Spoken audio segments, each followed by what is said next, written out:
Good morning. It is a blessing and a pleasure to be with you again this morning, and I look forward to spending a little time together with you. This morning, we're going to be talking about God's sunlight, part 2. So we're going to get straight into it. Let us invite the Lord to be in our presence. Father, I thank you so much for being our God, for being the Lord, the light of the world. I pray that you will enlighten my lamp and that you will speak, that I will hear, that everyone who's listening will understand. Thank you again for being with us. In Jesus' name, amen. And we're going to go right into it. Part 2. Are people blessed, protected, and healed?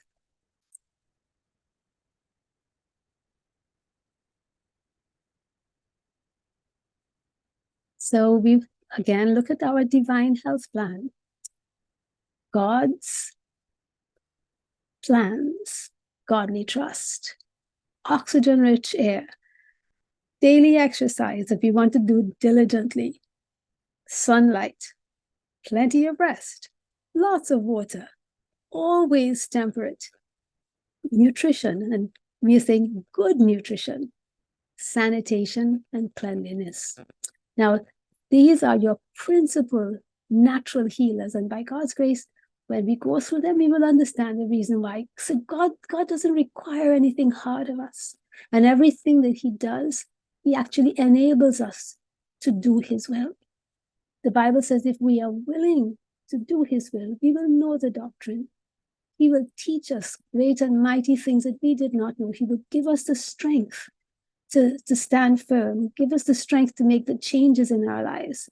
And those changes will not just be permanent, but will become again a part of our lifestyle, a part of our thinking. It will become part of our like second nature. So let's move on. Sunlight part 2. Last week, we spoke about the effect of what happens when we get into sunlight.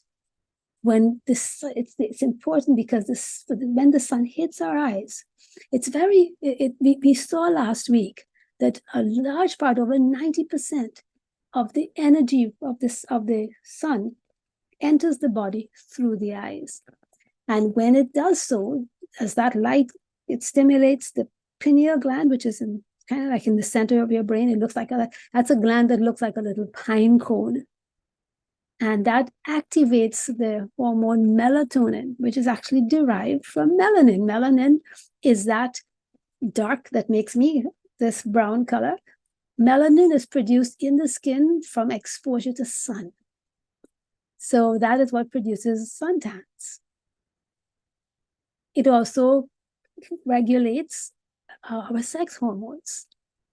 And so when the sun hits our skin, it also synthesizes vitamin D from cholesterol that's in our bodies. Now, remember, we make our own cholesterol. Every animal that God has made, every food that has a face, anything that has a liver and that has a mother makes cholesterol. Yeah, a part of the animal kingdom. The darker the skin, the more the sun exposure we need. Sunlight is absolutely essential. As sun is essential for plants to grow, for fruits and vegetables to be able to go to maturity, we also, like God's plants, also need sun exposure. And in many respects, maybe even more than they do. And we're going to find out why. Now, many people, and this has been a relatively new thing, but people who are light-skinned, they can have issues with sun exposure if they get too much at any one time. And we've learned about things called sunscreen, and that's a big thing that's advertised, to put on the sunscreen, and it's being even advertised in school, telling people, to parents that they need to put sunscreen on their children, even on days when there is no sun. Because there's a lot of talk, a lot of going around that somehow sunlight is dangerous, that sunlight will give you cancer. This whole thing we're talking about global warming, and they're giving us all the hype about all these terrible things that are coming on the world. because the sun is doing all this damage.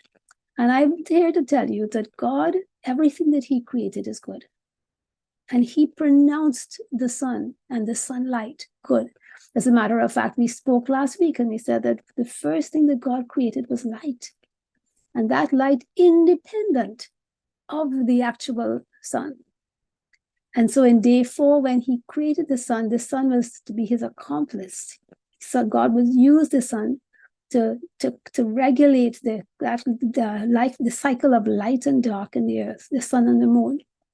So that we did that last week. So this week now we're going to look at, one of the things that when we use ultraviolet blocking sunscreen, it creates disease in the body and it creates systemic dysfunction. This is not a good idea, not a good thing at all. Last week, we looked at the top diseases that were related to a lack of sunlight, which is vitamin D. Heart disease, high blood pressure, cancer, osteoporosis, stroke, Alzheimer's, diabetes, kidney disease, arthritis and insomnia, chronic stress disorders, autoimmune disorders, PMS, and menstrual disorders. And that is just the tip of the iceberg. I wanted to say something about vitamin D supplements. In Trinidad, I'm not there right now, but by God's grace, I'll be back soon. But in Trinidad, a lot of people, not just in Trinidad, but in the West Indies, we have this thing that we are afraid of the sun, and we're always running from the sun under an umbrella or running, under some kind of shade under a tree. That's the effect of sunlight on our bodies is so critical. So as a result of not getting enough sunlight, because we leave the house early in the morning before the sun comes up, and we get back home when it's dark and everything is over. We travel in motor cars that have and other vehicles that have dark tinted glasses. So we are being shielded from the sun, and even the glass that is not really tinted, though that glass is automatically built in to block the ultraviolet rays. As a matter of fact, even the glass panes in our houses, almost all of it, is designed to block ultraviolet rays from the sun. And my glasses that I'm wearing and the glasses that we wear, they're also designed, even though these are not tinted, they're still designed to block ultraviolet rays. This is actually very, very harmful to the body. Now let's take a look at vitamin D supplements, because many people feel, well, I don't have to face the sun. It's hot, it's uncomfortable, so I can take a supplement. But is this really going to do the job? Is it possible that man can develop or make anything that can come close, can even approximate the things that God has made? Let's take a look at vitamin D. Most of the products on the market are animal-based, made from sheep's wool, which is lanolin. Some of them are made from salmon and halibut from fish. And there is a vegan version that is derived from algae. Let's take a look at lanolin. Now, this is I pulled this off of the the supplement brand Life Extension. Lanolin, which is cholesterol, happens in all animals, and it can be extracted from the spinal cords and brains of large animals. The major commercial source is from sheep's wool. So this is interesting. I didn't know this, but it's spinal cord and brain extractions were acceptable sources for many years and were used when cholesterol prices rose to levels that justified the more expensive processing costs over those for the isolation of cholesterol from wool. Now, it's interesting they're talking about cholesterol, but it's interesting. So the bottom paragraph here is saying, cholesterol obtained from wool grease is therefore the primary acceptable source of cholesterol for the manufacture of vitamin D. So they clean the sheep's wool after they shear it, and that grease that is a byproduct contains about 15% cholesterol, and that is what is irradiated to produce vitamin D3 that is used in supplements. What about fish? Fish store large quantities of vitamin D in their liver and fatty tissues, including the fat associated with muscle. And this is what makes fish an important dietary source of vitamin D. Now, fish they are not able to synthesize vitamin D, and they are fully dependent on getting it from their diet to meet this requirement. So the fish that is most often associated, at least used commercially, is salmon and also halibut. Now, is there a problem with fish? You know that the Bible says in the book of Leviticus, you shall eat, and also in Deuteronomy, it was repeated several times, you shall eat neither fat nor blood in all your generations. And what is the liver? The liver is an organ that is full of both fat and blood. If we want to obey God's health laws and temperance laws, we will really want to be avoiding the use of animal fat, because that is exactly what this lanolin, which is the fat from the animal, it comes from the hair, but it's still an animal fat. It still is associated. Remember, we just read it. It is cholesterol, and that cholesterol has to be treated so that vitamin D3, which is the supposedly active form of vitamin D, can be released. And so that's an interesting thing to keep in mind. So for those of us who want to be plant-based eaters, that first option with the lanolin is out. Then the fish, that also is out because it's coming from the wrong part of the fish. And in any case, we know that actually in our day, fish is actually quite toxic. Why? Because the water that the fish is swimming in, our oceans are extremely polluted. We've had, since the Fukushima reactor disaster, there is a lot of pollution, and it is not safe to eat fish. Now, we can also get dietary supplements. It says it can contain vitamins D2 or D3. Now, D2 is supposed to be not the active form. That is manufactured using ultraviolet irradiation of ergosterol in yeast. And vitamin D3 is typically produced with irradiation of 7-dehydrocholesterol from lanolin, which is obtained from the wool of sheep. Okay, so this is just a fact sheet. Now, what's the meaning of irradiation? It means exposure to radiation such as X-rays or alpha particles. Now, in this case, it's actually being exposed to ultraviolet rays. But we will see sometime soon that ultraviolet rays can be, there's good if you get in, a small amount, but too much can actually also be a problem. In God's natural sunlight, the balance of the ultraviolet A, B, and C is perfectly aligned so that we will not get too much. So when we start trying to play God, that we start having some problems. So it also is the application of radiation such as X-rays or gamma rays for therapeutic purposes or for sterilization, like we're sterilizing food. Okay. Now, the third place that we get vitamin D3 for plant-based eaters is algae and lichens. And I picked up this interesting definition. Vegan vitamin D3 is not sourced from any plant because plants do not produce vitamin D3. The currently available vegan vitamin D3 supplements are either sourced from algae or lichen. Maybe you're assuming that algae are plants. But this is a fun fact. Algae are not plants, neither are they animals. They are not fungi either. Instead, they are protists. One of the 4 kingdoms of multicellular life. Protists, like algae, share some characteristics of animals, and it is because of this that certain species of algae can synthesize vitamin D3 in response to ultraviolet light, just like animals can do. And remember how vitamin D is formed in humans? When the sun hits the skin and it interfaces with cholesterol under the skin, that is what produces the vitamin D3. So that to produce the lanolin version, it has to be irradiated with ultraviolet light to convert it to vitamin D3. It's a pretty simple, it's the same process if it is from an animal or from humans.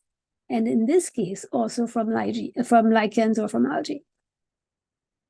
Lichens are also sort of like algae, but technically they are two or more organisms, usually some symbiotic relationship between a fungus and an algae. A symbiotic means that both are getting some benefits from it. Now you can think of them like a permanent marriage or fusion between these tiny organisms. Lichen grows everywhere from rocks to trees, and they cover about 8% of the Earth's land surface. Okay, and this is just some of the places where you can get vitamin D naturally. But as I told you, the commercial sources are lanolin, salmon, halibut. And of course, then you have the lichen and algae. Now, in order for your synthetic commercial vitamin D to work, because it is not what God did, not what God made, that vitamin D by itself can actually cause a lot of disturbances in your body, particularly with your calcium balance. It can end up with stuff being deposited where it shouldn't go. So that your vitamin D taken by mouth needs to also be accompanied by vitamin K. And vitamin K in the form K2, menaquinones, or MK7. So this is a specific form of vitamin K that allows the synthetic vitamin D that we take by mouth, which is called a calciferol. That's the chemical name of that is produced by the sheep or by the algae or lichen. Now I have an issue with vitamin K. Your commercial, almost all of it comes from fermented soy, which is something called natto or nattokinase. Nattokinase, if you have ever smelled it, it smells like the sewer.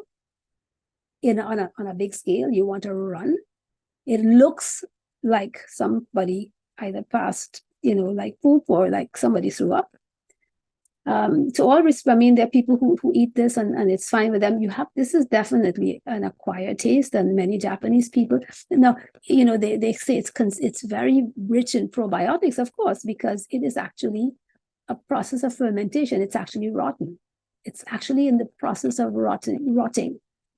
And we in Trinidad also understand a bit of that, because there's something that we do that is pretty similar. The way that we do noni fruit, and they'll put the fruit in a bottle and let it rot, and then when it starts to leak out that juice, it smells like vomit, and then they eat that and they take that and they say that is supposed to be healthy. Nothing that is decaying or decomposing is healthy for us. As a matter of fact, anything that is decomposing, anything that is rotten, anything that shows even the slightest sign of decay ought to be thrown out. We should not be taking it, because you do have bacterial infestation, but not all of those bacteria are friendly. But even so, God did not design us to be recyclers. He gave us the best of the land. So he has told us we need to eat fruit, we need to eat vegetable in the peak of their development, just at the peak of their ripeness, not too green, not overripe. And that's going to be for your best health. There are also concerns about genetically modified issues with soy. Not all soy, there's a lot of GMO on the market. And there is also a plant-derived synthetic source. It's a company called K2 Vital, and they actually have used two plants. They've taken the extracts from the plants, and they have actually been able to do some manipulation and synthesized it. So again, I don't know what they've done with it. I have a lot of suspicion really about anything that's going on in the market nowadays, simply because what I've said before, and I will say again, there are two kingdoms. We must never forget that we are operating with two kingdoms, God and the devil. And the devil is continually at war with God's kingdom, and God is opposed to Satan's kingdom, simply because his only intent is to steal, kill, and destroy us. Satan hates human beings. He's very jealous of us because he doesn't want us to inherit what he lost out on. He made his choice. And he really wants to also be able to hurt God because he knows how much God loves us. And just like how mafia, supposedly mafia leaders would go and strike the family of somebody that they want to get back at, Satan, that's where they got it from. They got it from Satan, because that is just what Satan does. Last week, I took a look at some of the sun cure clinics of history, because history does hold a lot of teaching methods, a lot of teaching information for us, a lot of wisdom. So I mentioned briefly the clinics of Leysin, Switzerland, under the directorship of Dr. Auguste Rollier, who lived until 1954. He established 36 clinics in Leysin. And actually, it said that any place that was available, he opened up. And it turned out that at the end of this time, from wherever he started in the late almost 1900s, every available place was turned into a health resort for the sun cure. It was a very special place. He specialized in surgical tuberculosis cases, and it involved year-round sun exposure. This was high up in the Alps. What was so special about it is that there was no wind. So you did not have a wind chill, which is why the pictures you're going to see they're amazing. This is a young boy. This is snow that you are seeing. Are you seeing any other clothes on him? The children who went to school at Leysin wore this. These are the boys. The girls wore an additional covering at the top, but as much of their bodies were exposed so that they can catch the sunlight. And of course, this did not come overnight.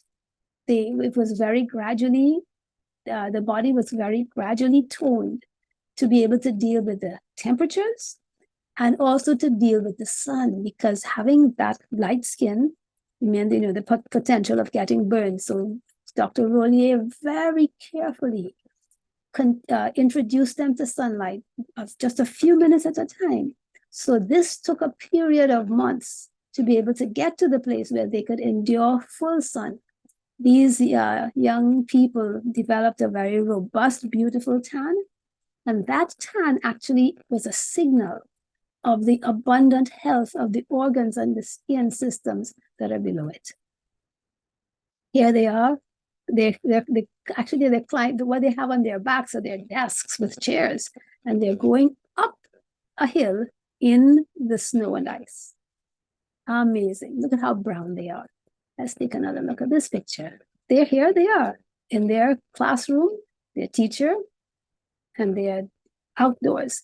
So not only was there sun, but there was oxygen, fresh air, and sunlight and oxygen go together, because if you have sunlight without oxygen or oxygen without sunlight, you have something that's like an incomplete system. So here they are. Let's take another look.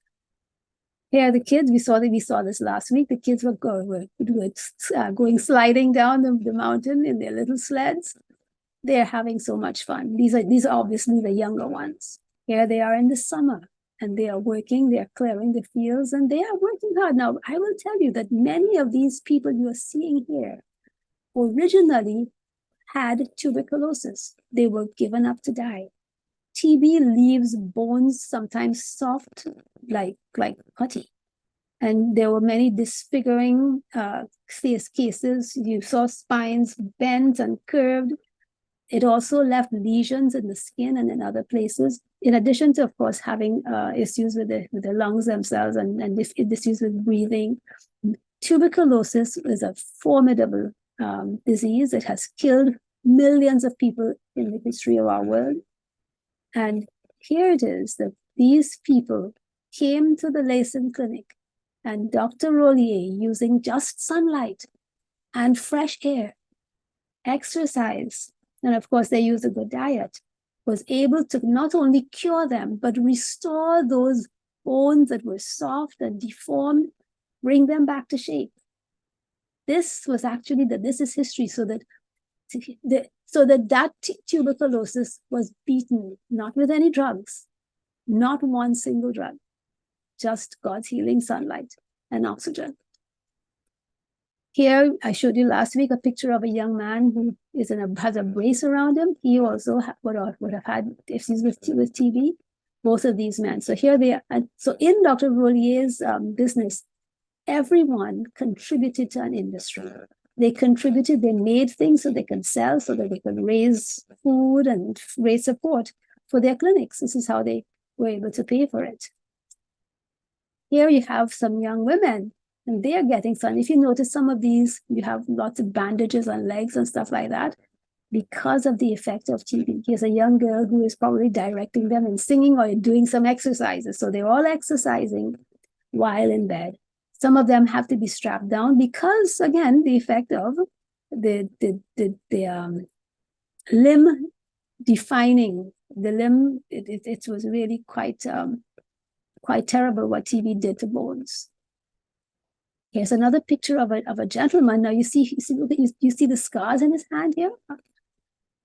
So this is, again, you can see these are some of the lesions that are healing, and this is the device that he devised so that his fingers would be able to be straight again. This is rehabilitation therapy, and while his hand is in this particular device to keep it straight, he is working with his other hand. He is doing useful labor.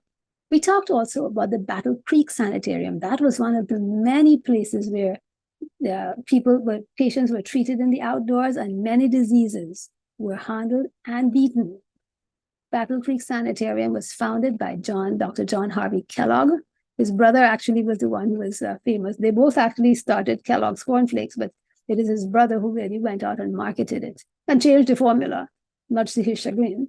But anyhow, Battle Creek Sanitarium actually had light departments. And why is that? Because this was in Michigan, United States, and this is high up in the US, close to Canada. There isn't a whole abundance of sun in the winter. So you get sunlight in the summer, in the spring and the summer, but in the fall and certainly in the winter, the sun is disappearing. So how did they keep up the level of sunlight and of what were they going to do?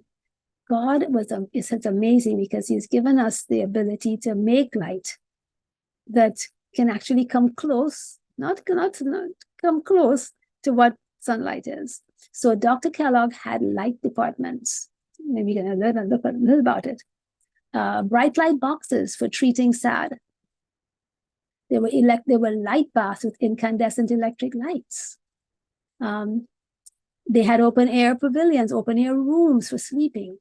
There were sunbathing pavilions with UV transmitting glass. They were open air sleeping porches, and there was also a playground with privacy fences, so that the children and the adults as well, men and women, could exercise and play games. And so the men were always separate from the women, so there was no kind of contamination or craziness going on there. There was always the valuing of modesty. This is a picture of what the Battle Creek Sanitarium looked like from one end. This is from the front. It was a massive, massive, massive building. Over 1,800 staff to take care of this building, over 1,500 patients. Now let's take a look at some of the conditions that were helped by sun therapy. Jaundice was corrected in babies just from exposure to sunlight, and also putting them in what we call full spectrum light. This is lighting. We have those light bulbs we call full spectrum light. Tuberculosis was cured, bones and lesions healed. There was protection against viral infections like H1N1, like what happened in the 1918 and 1919 pandemic that we spoke about last week. There were diabetic necrotic ulcers that got healed. Skin conditions were reversed. Degenerative diseases healed. And of course, the vitamin D levels were replenished.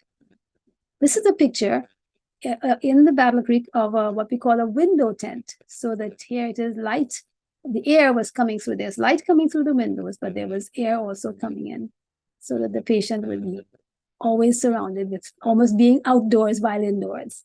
These are some invalid patients. They were taken outside, no matter the weather, even when it was cold, to get that sun therapy and as well as the oxygen. Here we have some young children who are sunbathing in the grass.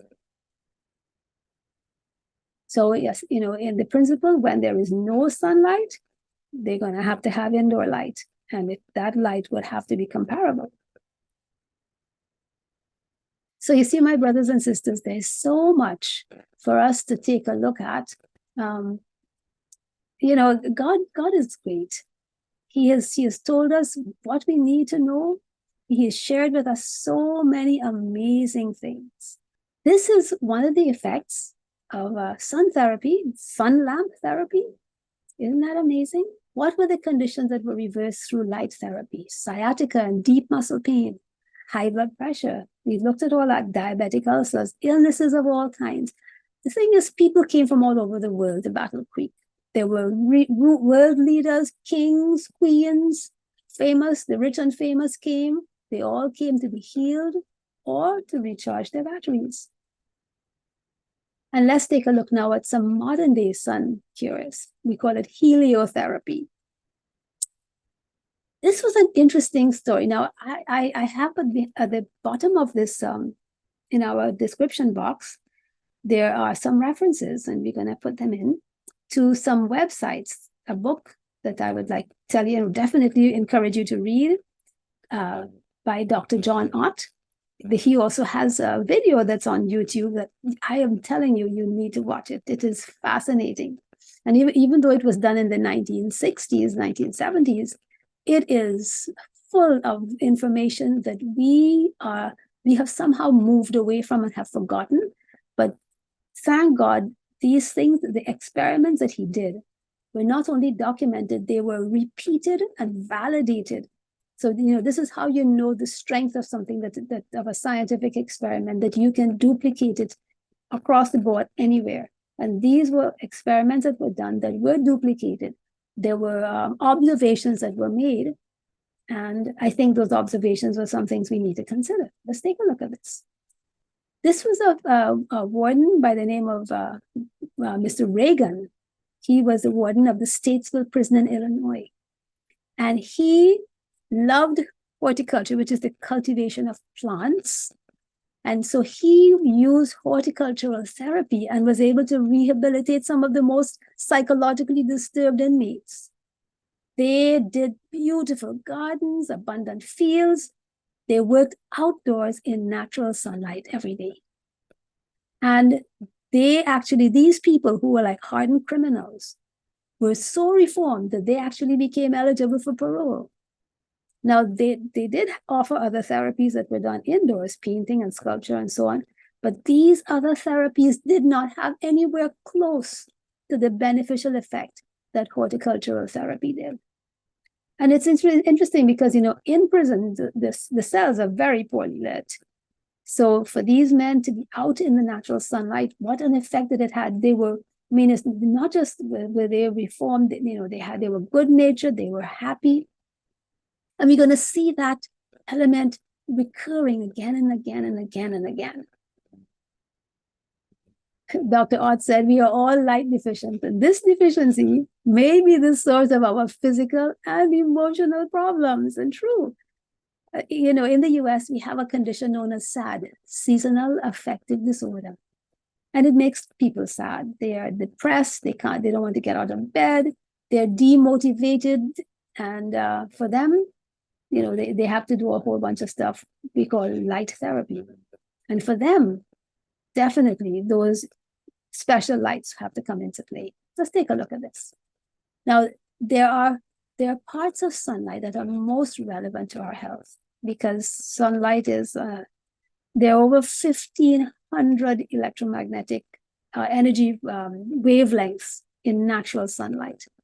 But natural sunlight can be divided up into your visible light that you can see. And you see, this is the range here. You see from red, we sing the song, red and orange, green and blue, purple, for instance. So red and yellow, green and blue, purple, salmon, or orange, yellow too. All the colors that we know live up in the rainbow. That's what we used to sing when we were kids. So the visible light, we can see that light. We go out and we see the beautiful sunsets, but there's light on either side of the spectrum that we are unable to see. On the far right, the visible light is an ultraviolet, and the far left is the other way around. Yeah. In infrared at 700 nanometers, and ultraviolet at 400 nanometers. And beyond that, you have radio waves and X-rays and gamma rays and all those other kinds of rays that we can't see, but they are very powerful, and they certainly have an effect on all the life forms here on Earth. Dr. Kellogg at Battle Creek also had sun lamp therapy. Here it is right here. You have, these are men. These were men who were sick. Now, if you notice, they are wearing sunglasses. And that was simply just to shield their eyes from the ultraviolet rays. Now, I think these are not ultraviolet shielding, they're ultraviolet penetrating. But they were shielding their eyes from the other harmful rays. Well, no, less, I hate to say the word harmful, but in terms of, we can't watch the sun without doing some damage to the retina. So these were protective to some degree. But the ultraviolet light did come in, because we know that is very, very important, very healing to the body and to the brain. Now, this artificial light should be as close to natural sunlight as possible. And so that's the reason why, we have these man-made lights. And this is a kind of almost quote from a gentleman on YouTube, John Everblest, who has some wonderful videos talking about light therapy. I've learned a lot from him. But he was saying that of these three, the visible, the infrared, and the ultraviolet, all three of these kinds of lights are helpful. But were they to be combined in a right way, that would be much closer to the authentic full spectrum of sunlight, and would be the most helpful kind of man-made light. And indeed, he speaks, and he showed us in that video about the R40 sun lamp. It is a light therapy device that is closest to sunlight. I don't have a picture of it, but you can always look it up. This R40 is actually describing the shape of a light bulb. It's a big dome-shaped light bulb. It emits ultraviolet light, heat, and white light. It is now, the thing is that is actually the most beneficial light. That is a light that Dr. Kellogg used, but he actually used incandescent light. But after that, when there were advances in lights and that therapy, so the halogen was also they arrived. This is also again a very bright white light that doesn't have a lot of heat. So this particular R40 sun lamp is one that we can use and we should use in terms of helping people to heal who have special issues like wounds that don't want to heal and that kind of stuff, and people whose vitamin D levels are low. All right, but nowadays, you think you can get that? No. Now they are sold as iguana lamps, so UVB iguana or reptile lamps. The original wattage for these bulbs was 275 watts, but now it's really only, most of it you can find is 160 watts. But you can still find a few on eBay. I did look. There's still a few online. Now let's take a look at the health impact of man-made light. We're looking at what we call LED lights, light-emitting diodes. So what kind of light are we faced with now? What about our phones, digital watches, cameras? Every time the camera would flash, automotive heat lamps, lighting for planes, aviation lighting, digital computers, calculators, traffic signals, burglar alarm systems, microprocessors and multiplexers, optical communication, anything to do with things that are moving, indicator lamps in electric equipment.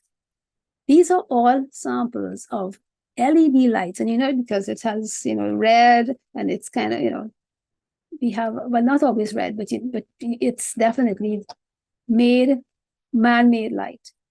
But it does have a dramatic impact on our health. Because LED lighting products, they produce up to 90% more efficient output than incandescent light bulbs. And how they work is that you have an electrical current that passes through a microchip, and that illuminates the tiny light sources that we call LEDs, and voila, visible light. LEDs are a strong source of blue light. We can talk about blue light. What is the thing about LED lights, though, that make it not good? It produces light, but it does not produce heat. And we have seen from the model, what is the model? The model is the sun. With the sun, we get radiant heat as well as light. And we get the ultraviolet light as well. Let's take a look now at the blue light. This is Dr. Alexander Wunsch, or Wunsch. He's a German professor, and he declares that blue light damages the retinal cells, that it disrupts the endocrine system. What happens with blue light, and this has happened to me because I was working late on computers, and afterwards I realized I can't sleep. Why? Because that blue light is sending a message through the eyes to your brain saying, it's morning, time to wake up. But it's nighttime, so you can't sleep. So that's one of the reasons why many people have insomnia. They're on the phone, they're on the laptop, they're on the computer, they're on the TV. These are all these blue light sources that are waking up the brain. The blue light also suppresses melatonin levels. It produces physical and mental illness. Obviously, because if you can't sleep, after a while, you're going to start having mental problems. Now, Dr. John Ott, he actually, I mentioned him last week, his claim to fame, he was the one who did time, those, I'm not remembering what they call it. It's a time photographic in time. And so he made some observations on chicken embryo heart cells. This is what he found when he put these chicken embryo heart cells under the microscope and applied different filters to the microscope. And he noticed that when he put these cells under the blue light filter, the reaction to that light was almost identical to what virologists were saying happens when cells are attacked by viruses.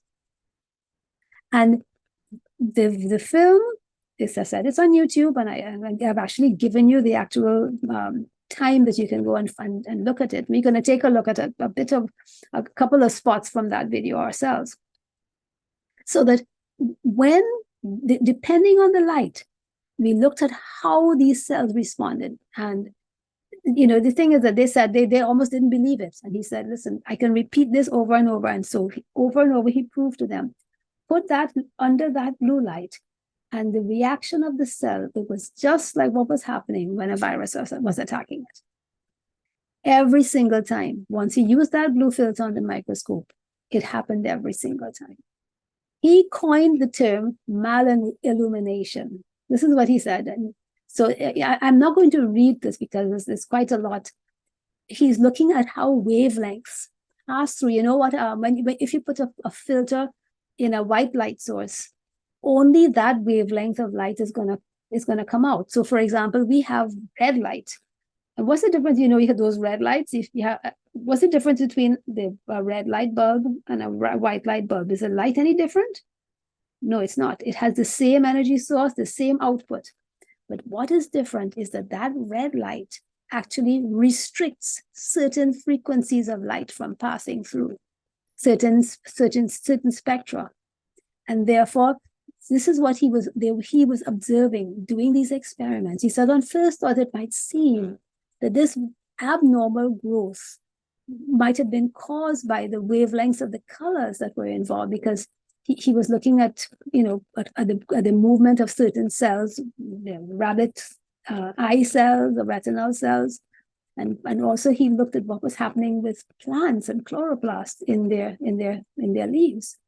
He said, however, these wavelengths that do pass through the filter are a part of the total spectrum of the original source of white light, and the filter cannot add any additional energy to the spectrum of the original light source. So it would therefore appear that any altered growth responses must be due to the absence of the wavelengths that were blocked by the filter, and that the lack of these wavelengths causes a biochemical or a hormonal deficiency in both plant cells and animal cells, which might be referred to as malillumination, which he said was similar to that of malnutrition. Microscopic time-lapse pictures of other animal cells were showing the same. She saw the same thing. He saw how when he applied a red filter to the microscope, it caused the cell walls to not just weaken, but burst, to rupture. And the same thing. So when that chicken embryo was exposed to the blue light, it was like if a virus was attacking it. When he subjected it to red light, it exploded. And he said, this raises the question of whether there may be any connection between coronary disorders and the high red content within the spectrum of ordinary incandescent light bulbs. So it was such a shock to see how children were affected, children who were supposedly having learning disabilities, who were hyperactive, realizing that the lighting in their school buildings were actually blocking that full spectrum light, that it was just partially exposed to that light, caused the children to have learning disabilities, that they couldn't keep quiet. And once they corrected the lights, once they took away the fluorescent cold light, once they started to, they replaced it with the warmer that was closer, we call full spectrum fluorescent lights. The children literally started learning again, and their behavior patterns calmed down. They became different children. So it is, if you look at the film Exploring the Spectrum on the 43-minute, 50-second mark, that's where that story continues. We talked last week about sunglasses, how Dr. Albert Schweitzer's daughter made the observation that these people who lived on the West Coast, who were, very simple living, that they started having issues with cancer.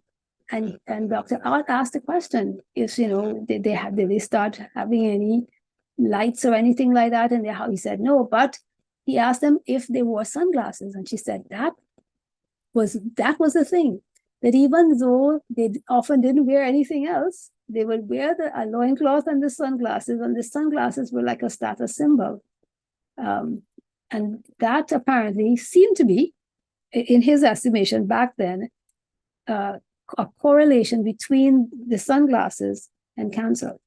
Lung cancer, he also gives another story. I'm going to move through very quickly, but this here, a person who had lung cancer, and what he did, he said, he told him, he gave him instructions. He lived in the Southwest and wore sunglasses almost all the time. So somebody sent him a copy of his book, My Ivory Cellar, and sent him some instruction sheets, how to live outdoors as much as possible, how to avoid artificial light sources. The man said yes, and he followed the instructions. The tumor completely disappeared, and he lived for approximately 8 years, and he finally died of a heart complication. Now, this is a very important one. Pink light. Pink light promoted tumors in lab mice.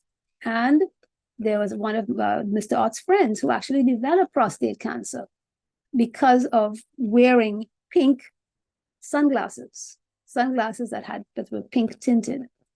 There was an amazing testimony of leukemia in an elementary school. And it's also in Exploring the Spectrum from the 33.59 mark. Unprecedented incidence of leukemia that was 5 times the national average in this school in Illinois. Nobody could find an explanation, so he went to check it out. and found out that there were 2 classrooms, and it is just the leukemia cases were in just these 2 classrooms. What was so special was that there were teachers who had been recently hired, and they kept the curtains always closed because the school had a whole, like a window wall. And they kept the curtains closed because it said it just made the place, the light was too bright. But it meant that throughout the time, they had these fluorescent lights that were called warm white. But these fluorescent lights are very strong in the orange-pink part of the spectrum. So the leukemia problem started shortly after these teachers started teaching there. And the lights were on all the time. When the teachers left, they went to other schools. That condition completely disappeared. The lights were actually replaced because they had gotten old. So they replaced them with not ideal, but better. These were the cool white fluorescent bulbs. And other teachers also came, and those other teachers actually preferred to keep the windows open. So they also had a lot of natural light. This is a case of pink sunglasses and prostate cancer. Another elderly acquaintance that he was diagnosed with cancer of the prostate, and they were recommending surgery. And he also, for many years, was wearing these eyeglasses with a light pink tint. So he was able to tell him, stop, don't do that, to get some full spectrum, clear, ultraviolet transmitting spectacles. I would love to be able to get some. I'm going to be looking into seeing that. And there is a company that does make them. They're few, and it's not easy to find, but it's doable. He said, I also advise him to cut down as much as possible on watching television and to spend more time outdoors, at least on an open screen porch. And 3 years now without surgery, and apparently he said the problem has apparently disappeared. I think these are situations that we need to pay attention to. Now, there is healing light spectra. Whereas you have the bad light, you also have healing light. I'm just touching the surface because there's a whole lot more.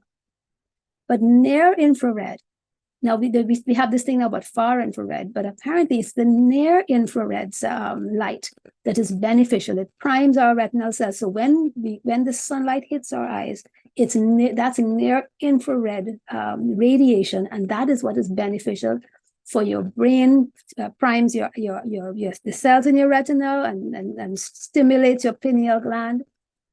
So, as far as they're concerned, the far infrared light is practically useless because it doesn't penetrate cells, even though a lot of people say that many of these saunas are making that claim. We shall see. I'm not here to dispute anybody. I'm just, I'm reporting the news. So we're looking at ultraviolet light. Now, this is the most biologically active part of the light spectrum for overall health. Generates vitamin D. It produces the tanning, it disinfects, it deodorizes, bleaches. This is Dr. Kellogg saying that. Now, but there has to be the correct amount. If you have too much, it can be damaging. And there are several testimonies of people who actually install what we call black lights. Now, when I was a teenager, they used to have put these black lights in fetes. You go to a fete and everything is this black light. And it's interesting you call it light, but it is light. But they had installed these lights in a restaurant that was in the basement for, kind of like to be cool. But what was interesting, that the name of that was Well of the Sea in Chicago. But the workers were always on the job, even though they had epidemics of the flu and stuff like that. The health record of the workers in this place were so good that the hotel manager had to find, well, what is it? And not only were they healthy, they were unusually congenial, and they were very efficient. In addition to, there are many other stories also of another company. I can't remember where that installed UV absorbing light windows, and the whole building was like that. And they also had these black lights for their employees. The same thing. Epidemics passed, all kinds of stuff happened. This was in Hong Kong. All kinds of stuff happened, all sorts of flus. Not one of them got sick. They were always not one of them missed a single day of work. And what was most amazing was that their attitude, they were very happy and everybody was just like upbeat. There's something to this. We can't ignore this. This is something we need to consider. Kind of hard to find black lights now, but very, very important. Even when they put these black light in fish tanks, the eye popping that certain fish had disappeared.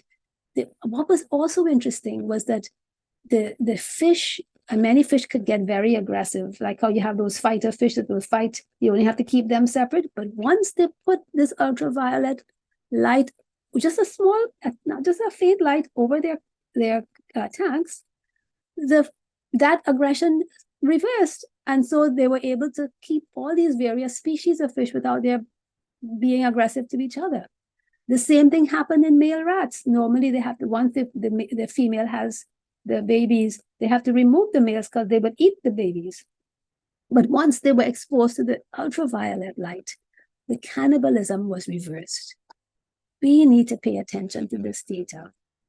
So I can go on and on and on, but I just want to tell you, this is not a happenstance. I'm just moving through. This is not happenstance. People have gotten healed simply by the use of the right kind of lights. God is amazing, and his desire is that we would prosper and be in health, even as our soul prospers. So let's get the summary here. We want to get as much natural sunlight as possible. You want light plus heat. Use a fan to keep cool when you're sunbathing. Sunbathe wherever possible. We have beaches. Get to the beach. Get some sun in you. When you're walking, take your glasses off. And be safe, because I have very poor eyesight. So if I take my glasses off, as I said, if something doesn't have a color, I'm liable to walk into it. But when I go walking now, I take my eyeglasses off so that the sun can get into my eyes, because this thing does screen the ultraviolet. Do not wear sunglasses unless they are UV penetrating, that UV light will come in. Change your light bulbs to find incandescent lights in your home, or use what they call full spectrum fluorescent lights. And listen, not everything that is marketed as fluorescent is full spectrum. Full spectrum must include both the ultraviolet and the infrared, and they are not easy to find. So by God's grace, we're gonna, where there's a will, there's a way. You can also if you can find it, add some black light to your lighting as well. Use blue light blockers for long-term use of phones. I have a blue light blocker. Here they are. Show me my blue light blocker. These are glasses that cover up my glasses. So when I'm looking at my laptop, I don't have to deal with that blue light coming straight in to hurt my eyes. It's a pretty big glasses, right? I look like Curse of the Fly. So download the books at the dialogue box. I've given you the download, the links, and watch Dr. Ott's video exploring the spectrum. You've got to watch it. And above all, we want to trust in God's power to heal that he has provided by incorporating sunlight and all the laws of health in your daily life. And how was that? We had a wonderful time, didn't we? God bless you. And I am looking forward to seeing you again when we're going to talk about the next part, plenty of rest. God bless you and have a wonderful rest of your day. Father in heaven, I bless you and praise you. Take care of us and take full control of all that we do. Give us the strength to walk in all your ways. In Jesus' name, amen. Thank you for joining us on this installment of The Bible and You. Be sure to visit our YouTube channel for more videos. And while you're there, don't forget to subscribe and hit the bell so you'll know when new videos are posted. Follow us on Facebook for updates and resources, and we'll see you again soon.